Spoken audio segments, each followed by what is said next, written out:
La doctora Alicia Saldívar Garduño es titular del proyecto de salud mental de la Defensoría de los Derechos Humanos de la Universidad Autónoma Metropolitana e impartirá. La salud mental también es un derecho para las comunidades universitarias de México. Es licenciada en Psicología por la Universidad Autónoma Metropolitana, plantel Xochimilco, maestra en Psicología Social por la UNAM y doctora en Psicología por la misma Universidad Nacional Autónoma de México. También cuenta con formación en estudios de las mujeres y análisis de la cultura. Desde 1999 es profesora investigadora del Departamento de Sociología de la Universidad Autónoma Metropolitana plantel Iztapalapa y actualmente es defensora adjunta de la Defensoría de los Derechos Universitarios de la UAM e investigadora nacional nivel 1. Sus líneas de investigación son socialización y roles de género, psicología social de la salud, actitudes, salud sexual y reproductiva en mujeres y jóvenes, cultura del autocuidado de la salud, detección temprana de cáncer de mama, violencia por razones de género, identidad en personas universitarias, salud mental y diversidad e inclusión en los espacios universitarios. Es autora de un número importante de artículos de investigación y capítulos de libros sobre aspectos psicosociales relacionados con el comportamiento preventivo en salud de jóvenes y mujeres, el embarazo en personas adolescentes, los estereotipos asociados con la maternidad y la paternidad, la prevención de infecciones de transmisión sexual, la violencia de género en los entornos universitarios, la desigualdad y la vulnerabilidad en mujeres universitarias, la detección oportuna de tumores cancerosos, así como la salud mental en docentes y estudiantes en espacios universitarios. El Instituto para la Atención y la Prevención de las Adicciones en la Ciudad de México agradece su participación. Doctora, adelante, por favor. Muchísimas gracias. Al contrario, muchísimas gracias. Muy buenos días a todas, a todos, a todes. Por lo que he visto en el programa, bueno, pues creo que el tema de las adicciones está bastante cubierto.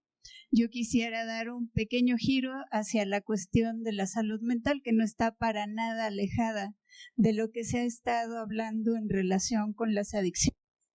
Si podemos ver la siguiente, por favor. Solo quisiera recordarles, pues, que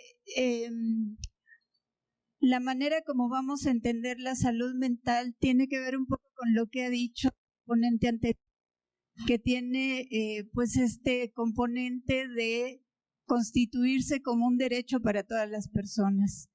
Y en este caso vamos a hablar un poco de la salud mental entendida como esta capacidad de adaptación que tenemos los seres humanos, los hombres, las mujeres, todas, todos, todes, ante las demandas del medio ambiente.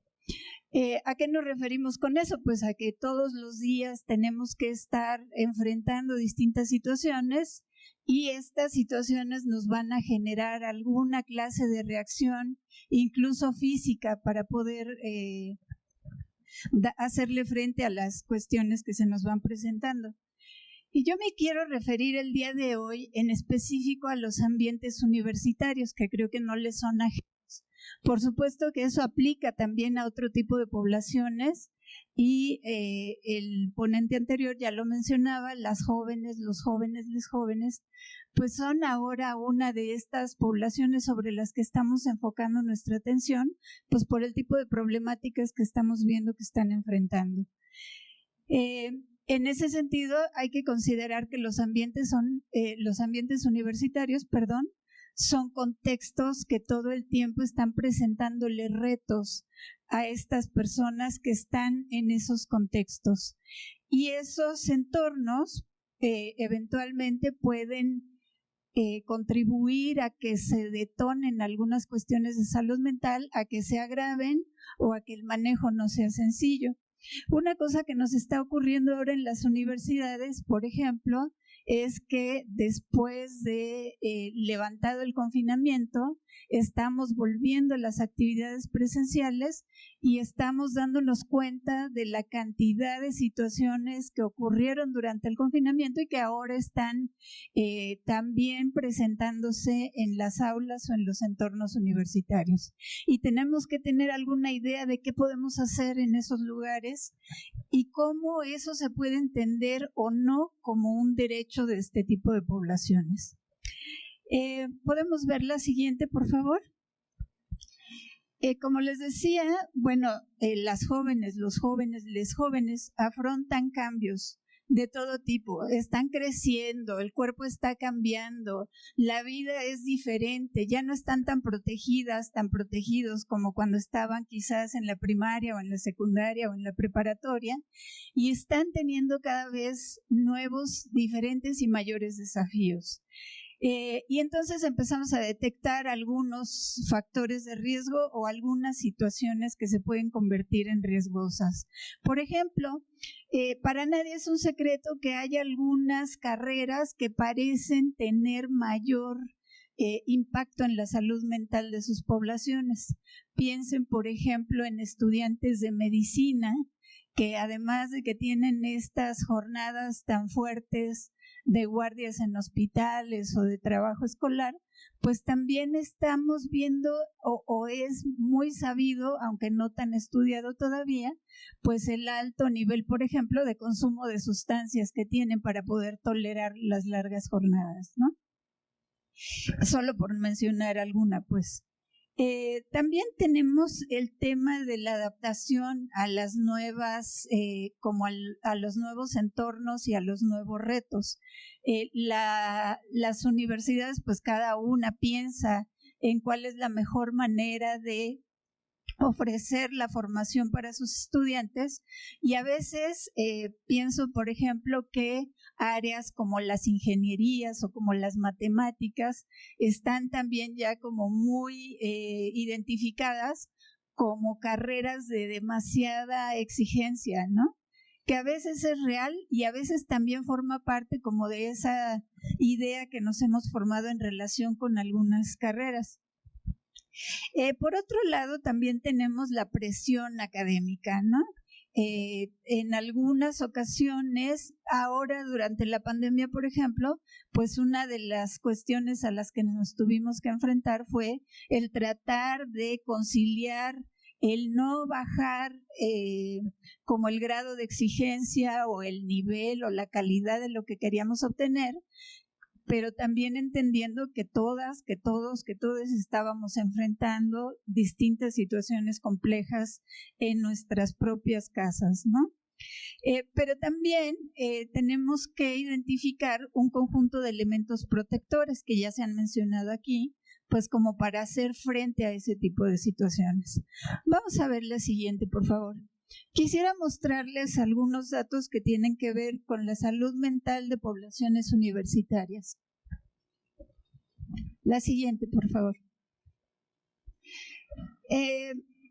Entre la juventud o entre las juventudes, quizás lo que más frecuentemente se presenta son ansiedad, estrés y depresión.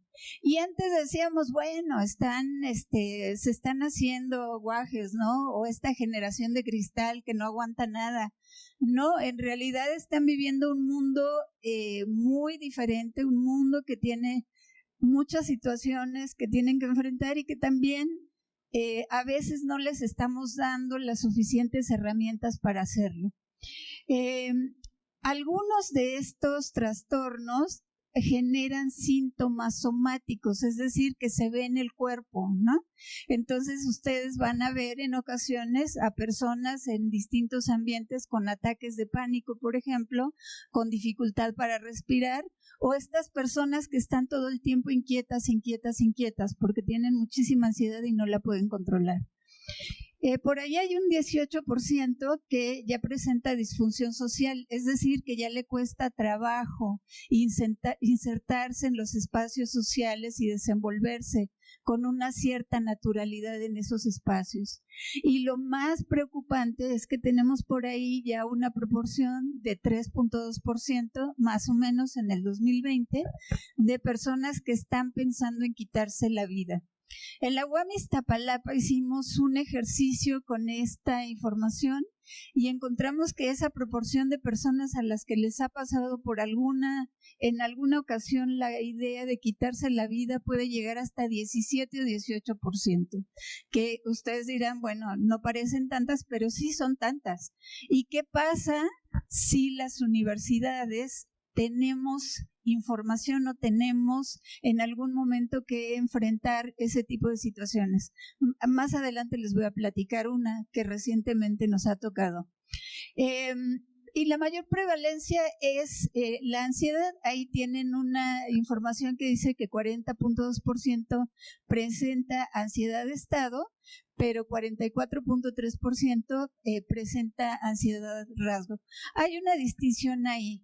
Hay personas que de por sí son ansiosas, que todo el tiempo están así como inquietas, como que no hay algo que las pueda tranquilizar. A eso es a lo que llamamos ansiedad rasgo, es gente que no se puede quedar tranquila. Y el resto, que no somos así, tenemos momentos en los que sí nos da ansiedad, por diferentes razones, y a eso lo llamamos ansiedad de estado. Ocurre, pasa y se va, pero puede volver, ¿no? También tenemos depresión en distintos niveles, estrés académico, tanto en el estudiantado o en el alumnado como en el profesorado, y por estas razones pues requerimos servicios especializados para tratar de mantener la salud mental. Ustedes podrían pensar, bueno, pero eso no le toca a las universidades. Depende, no le toca hasta dónde, ¿no? La siguiente, por favor.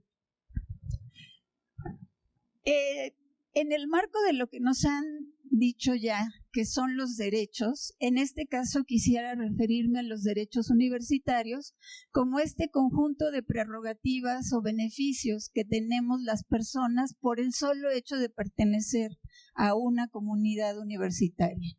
Y estos derechos están protegidos, así como los derechos humanos están protegidos por un montón de instrumentos nacionales e internacionales. En este caso contamos con las legislaciones universitarias y están asimilados, digamos, a lo que son los derechos humanos y también, por supuesto, atendiendo la dignidad humana. Entonces, por ejemplo, la igualdad, la no discriminación, el respeto a la no violencia y la legalidad son de esos derechos muy, muy importantes en las universidades y aplican a cualquier persona que pertenezca a estas comunidades. La siguiente, por favor. ¿Podemos ver la siguiente? Es solo por platicarles un poquito, porque yo vengo de ahí. La Defensoría de los Derechos Universitarios de la UAM es un espacio que se creó en el año 2015 y que se pensó como esta entidad que nos permite resolver las controversias internas que se presentan entre integrantes de la comunidad universitaria. Y esta es justo la entidad que promueve, que defiende y que vigila el respeto a los derechos universitarios. Promoviendo una cultura de respeto y el acceso a la justicia sin discriminación. ¿Podemos pasar 2 adelante, por favor? Creo que no me escuchan allá. Ahí. Esta Defensoría de los Derechos Universitarios de la UAM tiene distintos proyectos. Tenemos uno que se llama Ciudadanía Universitaria. Me gustaría platicarles cada uno de ellos, pero no tenemos tiempo. Los están viendo ahí, pero quisiera detenerme en el número 6, que es el derecho a la salud mental.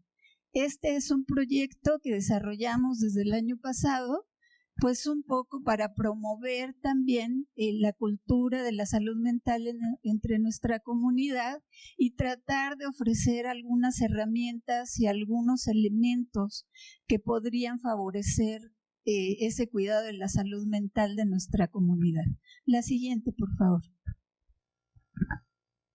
¿Qué pueden hacer las universidades? Bueno, pues como les decía hace rato, sí hay como una limitación, de eso tenemos que estar claras y claros, para la atención de la salud mental, para la atención de las adicciones y para la atención de la salud en general de nuestra comunidad, pero eso no quiere decir que no podamos hacer nada. Primero que nada, tenemos que tener conciencia de que la salud mental tiene un impacto en el desarrollo de las personas, tanto en el ámbito laboral, escolar, como social, familiar y cultural, ¿no? Ya dije que en la etapa universitaria aparecen o se agudizan muchos de estos problemas de salud mental Y aunque las universidades son entidades académicas y no sanitarias, sí podemos establecer algunos vínculos con las instancias o con las instituciones que pueden ofrecer ese servicio. Y eso es parte del trabajo que estamos haciendo ahora. La Rectoría General de la Universidad tiene ahora un proyecto muy importante también de salud mental que está haciendo ese enlace, por ejemplo, con el Instituto Mexicano de Psiquiatría para canalizar algunos casos que consideramos que no se pueden contener dentro de la universidad. La siguiente, por favor. ¿Qué más podemos hacer? Bueno, un poco retomando lo que se acaba de decir, es verdad que también en las universidades tenemos este problema de no hablar de la salud mental porque consideramos que es una cuestión que nos estigmatiza, nos avergüenza o nos da pena pedir ayuda, ¿no?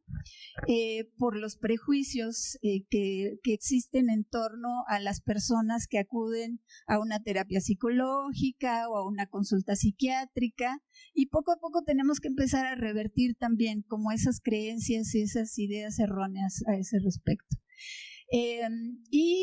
Por supuesto podemos hacer campañas de sensibilización y desarrollar actividades justo para reducir ese tipo de ideas y de estigmas.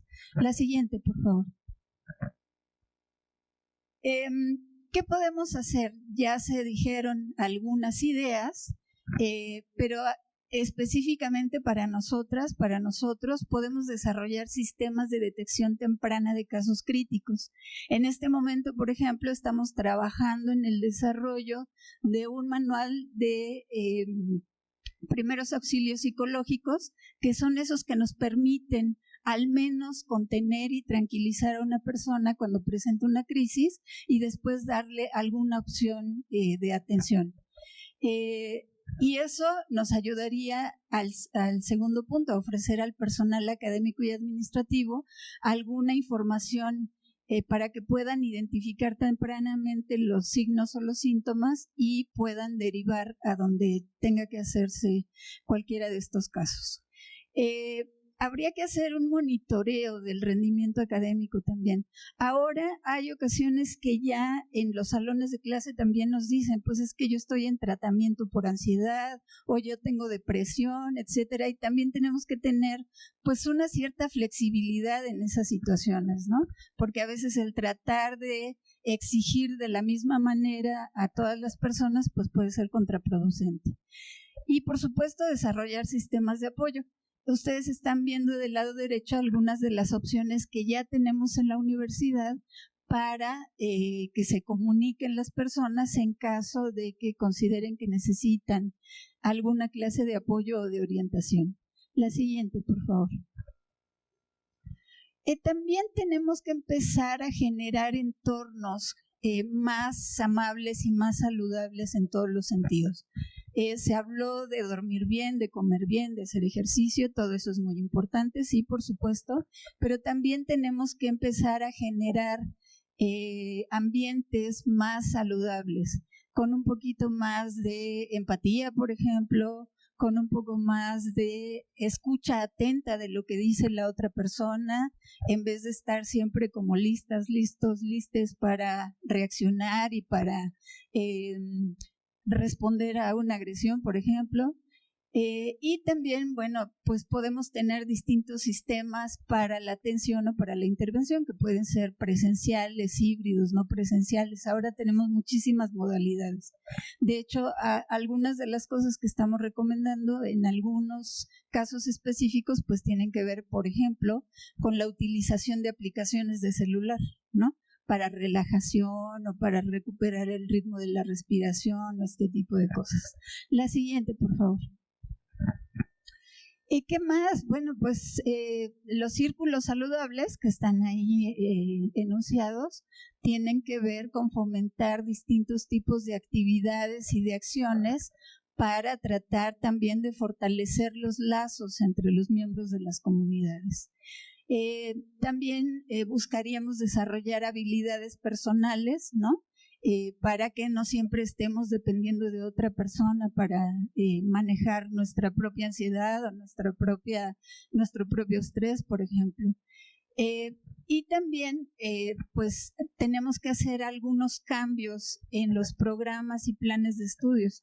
Yo creo que en este momento es muy claro que las poblaciones con las que nos está tocando trabajar no son las mismas que hace 20 años, que hace 25 años, y también tenemos que adecuar estos planes a estas nuevas circunstancias. Y también entender que si bien la formación profesional o académica es lo importante y eso es lo que da razón de ser a las universidades o a las instituciones de educación superior, eso no es incompatible con tratar de mantener o de buscar el bienestar de las personas. La siguiente, por favor. Bueno, pues ahí hay algunas de las acciones que la Universidad Autónoma Metropolitana ha desarrollado para atender los temas de salud mental. Contamos con una línea UAM de apoyo psicológico, contamos con eventos, se han hecho muchos eventos también, y tenemos un programa que se llama Bienestar Comunitario y Salud Mental. Entonces, ahora tratamos de que esta información sea accesible y llegue a toda la comunidad, pues para que hagan uso de los recursos con los que ya contamos. La siguiente, por favor. Y para terminar, bueno, yo coincido con lo que se ha dicho ya, ¿no?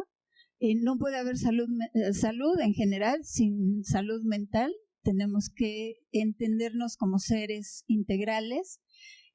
Desafortunadamente, en ningún país la salud mental tiene la misma importancia que la salud física, ¿no?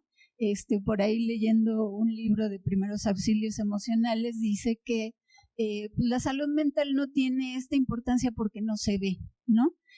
No es una herida que sangra, no es un golpe que se pone morado, pero tiene implicaciones tan graves y a veces más que el golpe, que el moretón o que el rasguño, ¿no? Y una de cada 4 personas va a presentar alguna vez en la vida al menos un trastorno en el transcurso de su existencia, así que eso tendríamos que empezar a trabajarlo. Las personas que tienen padecimientos mentales o discapacidades psicosociales desafortunadamente tienen una esperanza de vida menor que el promedio de la población, entre otras razones porque algunas sí intentan quitarse la vida, o el consumo de sustancias también, si no se hace con responsabilidad y con conciencia, pues puede derivar en una afectación a la calidad de vida. Por supuesto que es importante reconocer y respetar la diversidad de la experiencia humana. A eso me refiero con que aunque queremos tratar de la misma forma a todas las personas, pues también hay que considerar algunas particularidades, ¿no? Y limitar o interrumpir el acceso a los servicios educativos reduce las oportunidades de estas personas y las coloca en una situación de desigualdad. De forma que ahora también hemos reflexionado mucho sobre eso en la UAM. La respuesta no es no tener a esas personas en la universidad, sino sí tenerlas y darles la atención, ofrecerles el respeto y el tratamiento que se requiere para cada caso en la medida de las posibilidades de las instituciones. Y con eso termino, les agradezco muchísimo su atención.